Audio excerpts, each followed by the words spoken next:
Season की शुरुआत में हम लूसिया और मरियाना से मिलते हैं। लूसिया अपनी बेटी मरियाना को सुलाने के लिए उसके रूम में आती है और उससे बातें करने लगती है। तभी मरियाना को रूम से बाहर कुछ आवाजें सुनाई देती है और लूसिया उसके रूम का दरवाजा बंद करके लाउंज को चेक करने जाती है। तभी उसे वहाँ एक आदमी का शैडो नजर आता है जो लाइट खुलते ही गायब हो जाता है। लूसिया दोबारा उस आदमी को ढूंढने लगती है। तभी वो आदमी उस पर पीछे से आकर हमला करता है और दोनों में लड़ाई शुरू हो जाती है। लूसिया लड़ाई करते करते बुरी तरह जख्मी हो जाती है और वो आदमी मरियाना को ढूंढने लगता है। वो मरियाना को पकड़ने उसकी तरफ बढ़ने लगता है। तभी लूसिया आकर उसे खिड़की से बाहर धक्का दे देती है, जिसके बाद वो मरियाना को चेक करने आती है कि अचानक कोई उसे खिड़की से नीचे खींच लेता है। यहाँ हमें पता चलता है कि वो आदमी एक डीमन है जो लूसिया को खिड़की से नीचे गिराने के बाद उसके पेट पर एक अजीब सा क्रॉस का निशान बना देता है। लूसिया उठकर किसी तरह मरियाना को बचाने डीमन के पीछे भागती है, लेकिन तब तक वो डीमन मरियाना को अपने साथ लेकर गायब हो जाता है। इसके बाद सीन चेंज हो जाते हैं और हम डीमन हंटर एल्विस से मिलते हैं, जिससे हमें पता चलता है कि कैसे दुनिया में पहले एंजल्स और डीमन दोनों मौजूद थे,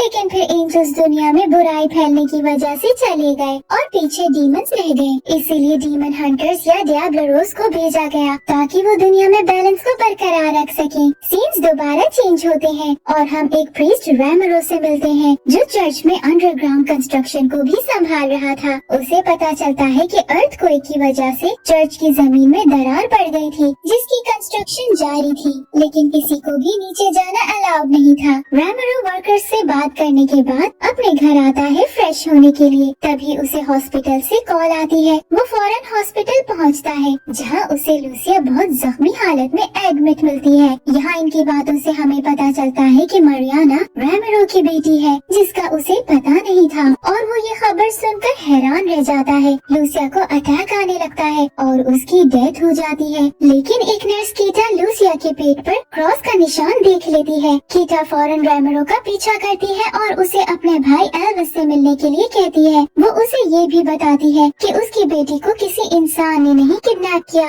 और उसकी मदद सिर्फ एल्विस कर सकता है। रैमरो उससे एल्विस का कार्ड लेकर चला जाता है और इधर उधर परेशान घूमने लगता है। वो किसी को ये नहीं बताता कि मरियाना उसकी बेटी है, ताकि उसके प्रीस्ट का करियर कहीं खराब न हो जाए। कीटा एल्विस से मिलने आती है, जहाँ वो उसे बताती है कि कैसे रैमरो को उसकी जरूरत है और वो उससे अच्छे खासे पैसे निकलवा सकते हैं। दोनों इंडियो नामी बंदे के बारे में भी बात करते हैं, जिसका उधार एल्विस को डीमंस पकड़कर पूरा करना है। एल्विस कीटा से ये सारी बातें करने के बाद रैमरो से चर्च मिलने आता है, जहाँ रैमरोस की मदद लेने से पहले तो इनकार कर देता है क्योंकि उसे डीमंस पर भरोसा नहीं, लेकिन फिर एल्विस के बहुत समझाने के बाद और अपनी बेटी की फिक्र में रैमरो एल्विस की बात मान लेता है। एल्विस रैमरो को अपने दोस्त सॉन्ग के पास लाता है, जो लोगों के पकड़े हुए डीमंस की वैल्यू बताने का काम करता है। एल्विस एक काले पानी से भरी हुई बोतल सॉन्ग को देता है और रैमरो को बताता है कि वो उसका पकड़ा हुआ डीमन है। सॉन्ग उस बोतल को अपने साथ अंदर ले जाता है, जहाँ वो बोतल में से थोड़ा सा पानी निकालकर एक मरे हुए चूहे पर डालता है। वो चूहा फौरन जिंदा होकर रैमरो पर अटैक करने की कोशिश करता है, लेकिन एल्विस इंजेक्शन के जरिए उस चूहे में मर्क्यूरी डाल देता है, जो डीमंस को मारने का वाहिद तरीका है।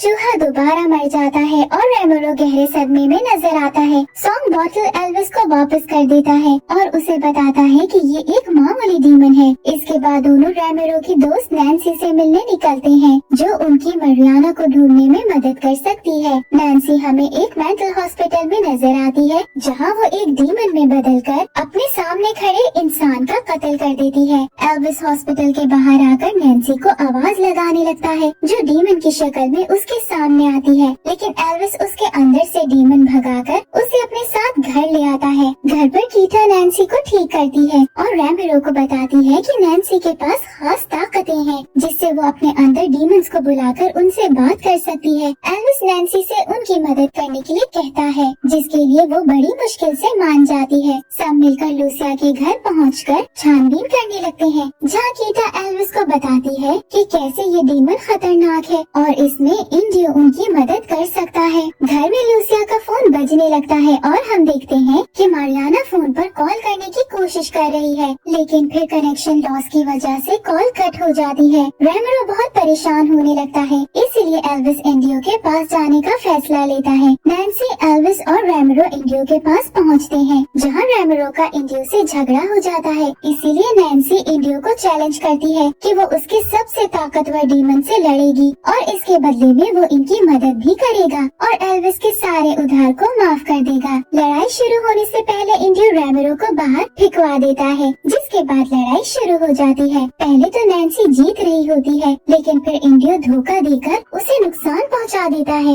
एल्विस फौरन नैन्सी की मदद करता है और यहाँ हमें नैन्सी के पास्ट के बारे में पता चलता है कि बचपन में उसने अपने पिता से बचने के लिए, जो उसे बहुत मारा करते थे, डीमन से कांटेक्ट किया और अपने पिता को मार दिया। इसी वजह से उसकी मॉम भी उसे छोड़कर चली गई, लेकिन एल्विस ने उसके अंदर के डीमंस कंट्रोल करने में उसकी मदद की, इसीलिए वो एल्विस की बहुत शुक्रगुजार है। एल्विस की वजह से नैन्सी लड़ाई जीत आती है, लेकिन इंडियो उन पर धोखा देने का इल्जाम लगाने लगता है। रैमरो को बाहर से अंदर जाने का दूसरा रास्ता मिलता है, जहां वो गलती से इंडियो के डीमंस को कैद से आजाद कर देता है, लेकिन इस वजह से वो नैन्सी और एल्विस वहां से भागने में कामयाब हो जाते हैं। कीटा एल्विस को कॉल करके बताती है कि उसे लूसिया की डेड बॉडी मिल गई है। तीनों जब कीटा के पास पहुंचते हैं तो डेड बॉडी पर क्रॉस का निशान देखकर एल्विस गुस्सा हो जाता है और कीटा से किसी मयाकिन की बातें करने लगता है। इनकी बातों से हमें सिर्फ इतना समझ आता है कि मयाकिन इनके बहुत करीब था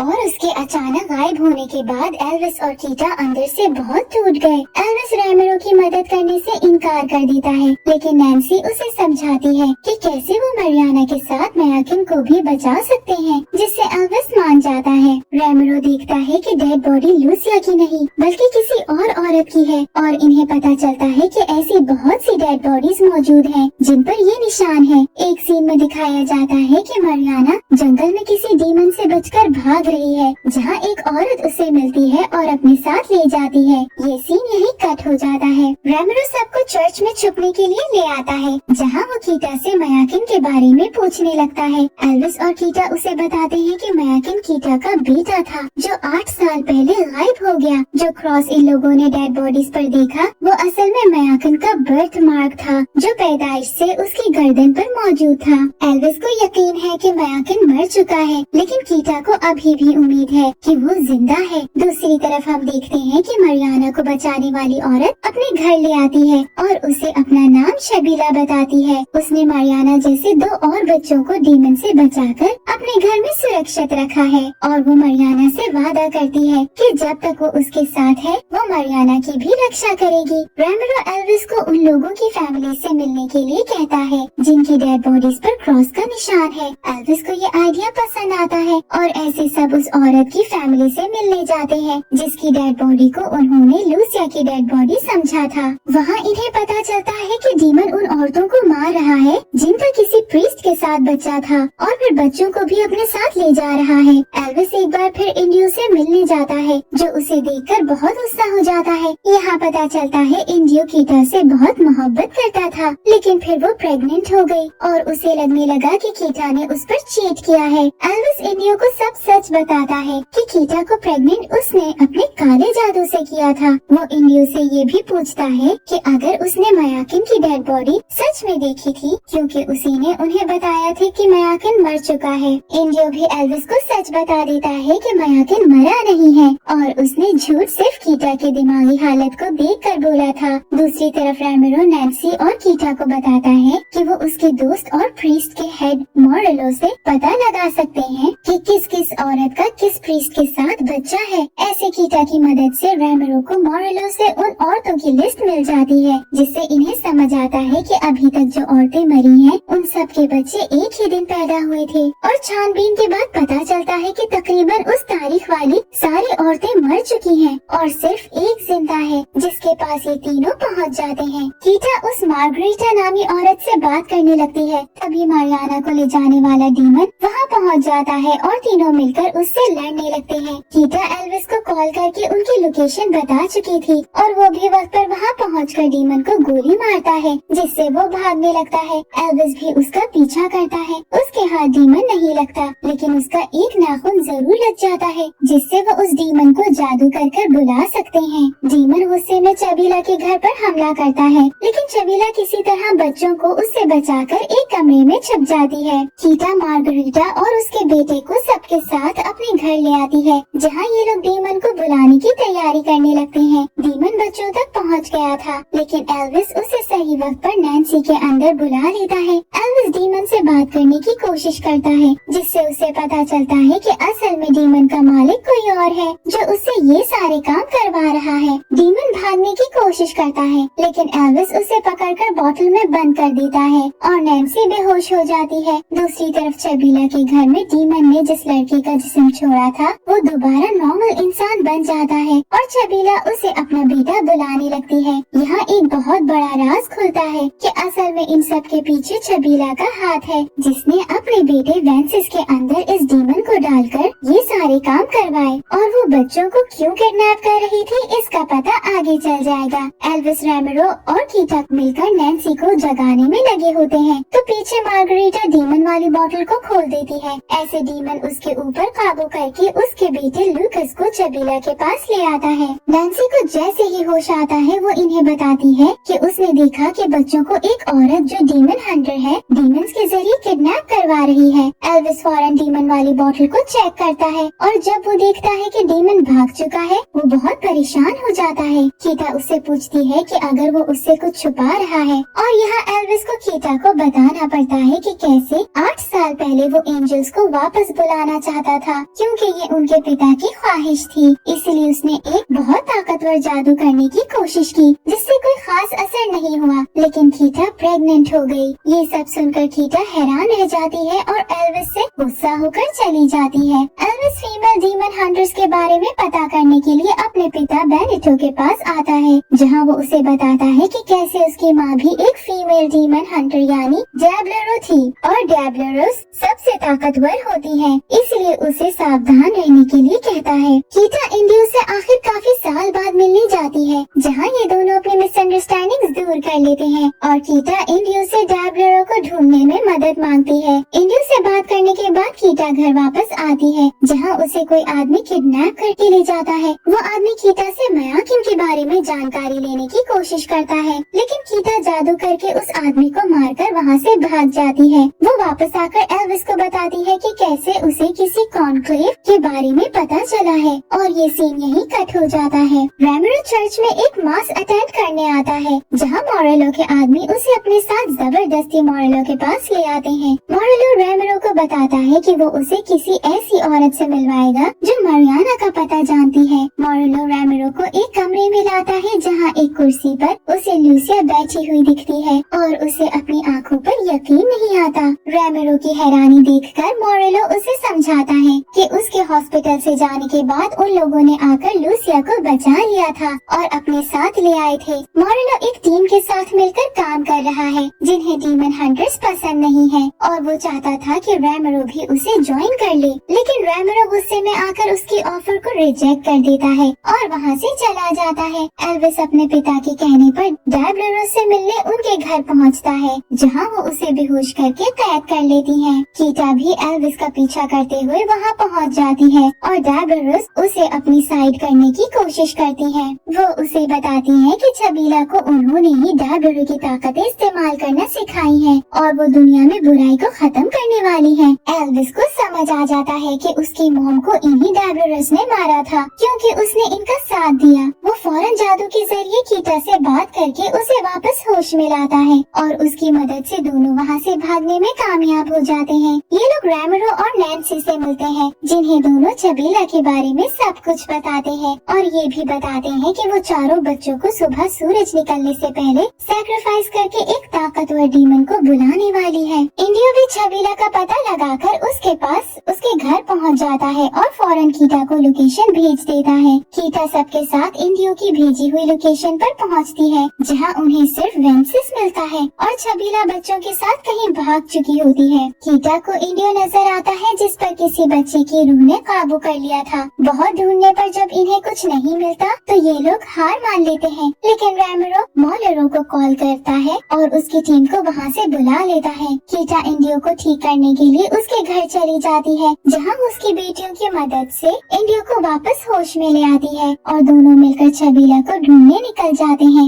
एल्विस भी घर लौट जाता है, जहाँ उसे बेनिटो मिलता है, जो उसे बहुत हौसला देता है। नैन्सी को रैमरो के चर्च पर शक होने लगता है और वो रैमरो को बिना कुछ बताए उसके चर्च पहुँच जाती है, जहाँ उसे चबीला मिल जाती है, लेकिन चबीला चालाकी से नैन्सी के पेट में चाकू घुसाकर भाग जाती है। नैन्सी अपने आप को बचाने के लिए एक डीमन को अपने अंदर बुला लेती है। इतने में मॉरेलो की चीजें देखकर रैमरो को पता चल जाता है कि चबीला उसके चर्च में है। वो ये बात फौरन एल्विस को बताता है और दोनों चर्च पहुंच जाते हैं, जहां उन्हें नैन्सी दिखती है। एल्विस और रैमरो नैन्सी में से डीमन निकालकर एक जार में बंद कर देते हैं और तीनों चर्च के अंडरग्राउंड एरिया में पहुंचते हैं, जहां इन्हें दिखता है कि चबीला सारे बच्चों को पहले ही मारकर मिट्टी से भरे जार में बंद कर चुकी है। रैमरो अपनी बेटी को ढूंढने आगे बढ़ता है कि पीछे से चबीला जो पोजेस थी इन पर हमला करती है। लड़ाई शुरू हो जाती है, लेकिन इनके कुछ करने से पहले ही चारों बच्चे मिट्टी के जार में से डीमंस बनकर बाहर निकलते हैं और चबीला को खा जाते हैं। नैन्सी, रैमरो और एल्विस बेहोश हो जाते हैं और जब इन लोगों की आंख खुलती है बच्चे गायब हो चुके होते हैं। कीटा भी इंडियो के साथ चर्च पहुंच जाती है, जहां सारे मिलकर सॉन्ग से मिलने जाते हैं ताकि डीमंस के खिलाफ लड़ने के लिए वेपन्स जमा कर सकें। रास्ते में इंडियो को याद आता है कि उसने चबीला के घर में एक मैप देखा था और उसे पता चल जाता है कि बच्चे डीमंस बनकर कहाँ गए हैं। सब सॉन्ग से वेपन्स लेने के बाद बच्चों के पास पहुँचते हैं, जहाँ इन्हें वो काला जादू करते हुए नजर आते हैं। एल्विस सबको कहता है कि बच्चों को अब बस एक एंजल ही रोक सकता है। तभी रैमरो से इन लोगों को एक आखिरी सच पता चलता है कि उसने अपनी आंखों से एक एंजल को देखा हुआ है। कोई इसकी बातों पर यकीन नहीं करता, लेकिन फिर ये बताता है कि कैसे प्रीस्ट बनने से पहले ये सुसाइड करने वाला था और तब इसे एक एंजल ने बचाया था। एल्विस को यकीन हो जाता है कि वो रैमरो की मदद से एंजल को बुला सकते हैं और सारे मिलकर रिचुअल शुरू कर देते हैं। बेनिटो भी इनकी मदद करने पहुंच जाता है। डीमन जिंदा होने लगता है, तभी रैमरो को एक एंजल फेदर नजर आता है और वो फौरन जाकर उस फेदर को पकड़ लेता है। अचानक एक ताकतवर रोशनी फैलती है और हमें रैमरो एक अंधेरी जगह नजर आता है, जहां वो मारियाना को वापस लाने में कामयाब हो जाता है और डीमन को भी रोक लेता है। सब कुछ ठीक हो जाता है। बेनिटो की बहुत जख्मी होने की वजह से डेथ हो जाती है और इन्हें रैमरो कहीं नहीं मिलता। एक छोटे से सीन में मॉरेलो को दिखाया जाता है कि वो अपने लोगों के साथ मिलकर किसी लैब में एंजल पर रिसर्च करने में लगा है और किसी बड़े राज को छुपा रहा है। 6 महीने गुजर जाते हैं। सब कीटा के घर उसकी बर्थडे के लिए जमा होते हैं और बहुत खुश नजर आते हैं। मारियाना भी इनके साथ रहना शुरू हो गई थी। बस इन लोगों के दिमाग में सिर्फ एक ही ख्याल बाकी था और वो ये कि रैमरो कहाँ गायब हो गया है। एल्विस और कीटा भी मायाकिन के बारे में सोचते हुए नजर आते हैं। ऐसे सीजन का एंड आ जाता है, जहाँ एक बच्चे को पीछे से दिखाया जाता है जो एक मरे हुए कबूतर के पास जाकर कुछ पढ़ता है और वो कबूतर जिंदा होकर हवा में उड़ जाता है। उस बच्चे की गर्दन पर मायाकिन का बर्थ मार्क दिखाया जाता है, जिससे हमें ये ख्याल आता है कि अगर ये बच्चा मायाकिन है और सीजन यही एंड हो जाता है। Thank you for watching.